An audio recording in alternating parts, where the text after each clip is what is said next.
আর আপনি আমার এক সপ্তাহ ভিতরে না কিনা দেন হুন্ডা খুব খারাপ হয়ে যাবে কিন্তু কই দিলাম আমি গেলাম। আর এই টিকটক ফিকটক করে দেখলাম ইদানিং দু একটা বাজে মেয়ের সাথে টিকটক করে, যার কারণে ওর ভিতরে লোভ ঢুকে গেছে। আব্বা তাড়াতাড়ি ভাই দেন, ভাইয়ের জমির দলিল সব লয়ে গেছে গা।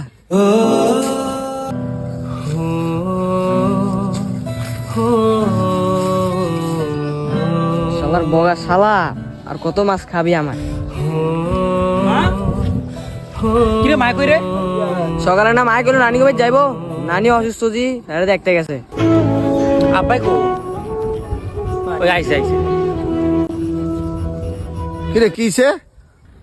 কি হইছে মানে আমি বুঝলাম না। আমি যে আপনার সন্তান আপনি কি দায়িত্বটা পালন করছেন আপনি আমারে কোন?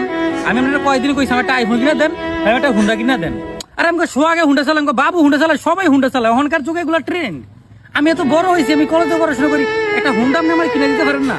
বাবারে তুই আমার বড় সন্তান, তুই তো আমার দুঃখ কষ্ট বুঝবি। আমরা হইলাম মধ্যবিত্ত পরিবারের লোক, বড় লোকে লগে কি আমাকে তুলনা করলে হইব? শুনেন, এত দুঃখ গল্পের গল্প আমার শোনেন না। আর আপনি আমার এক সপ্তাহ ভিতরে না কিনা দেন হুন্ডা খুব খারাপ হয়ে যাবে কিন্তু কই দিলাম আমি।